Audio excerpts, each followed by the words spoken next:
Welcome back to ajspeller.com. In today's tutorial, we have a related rates question. The edges of a cube are expanding at a rate of 3 centimeters per second. How fast is the volume changing when the edges are 1 centimeter and 10 centimeters? We're going to start this question off by drawing in a sketch of a cube. So we're going to start off by drawing two squares. This is the first square. We're going to offset and overlap the second square, and then we're going to connect the corresponding vertices. In doing so, we have the representation of a cube. Next thing we know is that we're trying to figure out how fast the volume is changing. So the formula that we want to relate to this drawing is the formula for volume. And remember that volume is equal to the length times the width times the height. But remember, we're talking about a cube. And a characteristic or property of a cube is that all of the edges have the same length.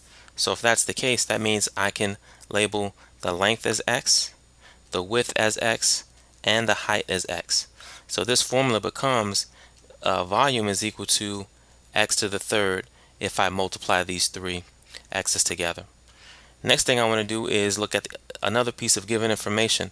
We know that the edges of the cube are expanding at a rate of 3 centimeters per second.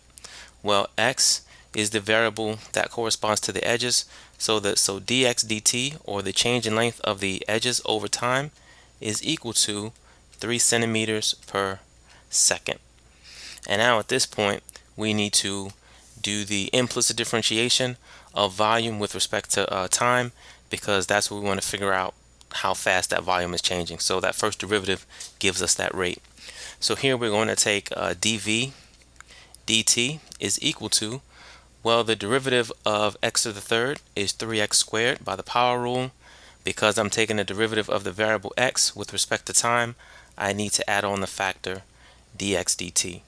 Now at this point, I have an expression that represents the change in volume over time. So now I can worry about my two snapshots. My first snapshot here at 1 centimeter, and then my second snapshot there at 10 centimeters. So let's start with the first one. So when x is equal to 1 centimeter, and all I'm going to do is a basic substitution here. So I have dv dt is equal to 3. Well, x corresponds to 1 centimeter, so this here is going to be 1 centimeter squared because of a straight substitution. And I know that dx dt is the same thing as 3 centimeters per second. So I add on this factor here, and I explicitly show that my denominator is 1. At this point, I just do some basic multiplication. Let's start with the numbers first. 1 squared is 1, and then 1 times 3 gives me 3, and that 3 times 3 gives me 9. Then I'll worry about my units. Centimeters squared times centimeters is actually centimeters cubed.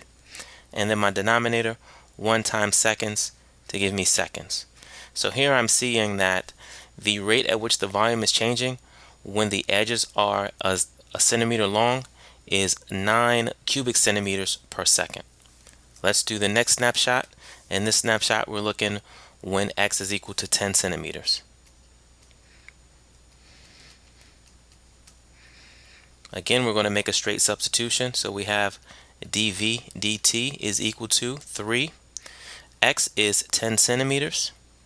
That quantity has to be squared, and the rate of change of x is the 3 centimeters per second. Again, I show my denominator explicitly being 1, and then I simplify. Well, 10 to the second is 100, and then 100 times 3 is 300, and then 300 times this other 3 gives me 900. When I look at my units, I have centimeters squared times centimeters to give me centimeters cubed. And then for my denominator, 1 times seconds to give me seconds. So here I see that the moment at which the edges are 10 centimeters long, the volume is changing at the rate of 900 cubic centimeters per second. Alright, well, that sums up this tutorial by ajspeller.com. And as always, thank you for watching.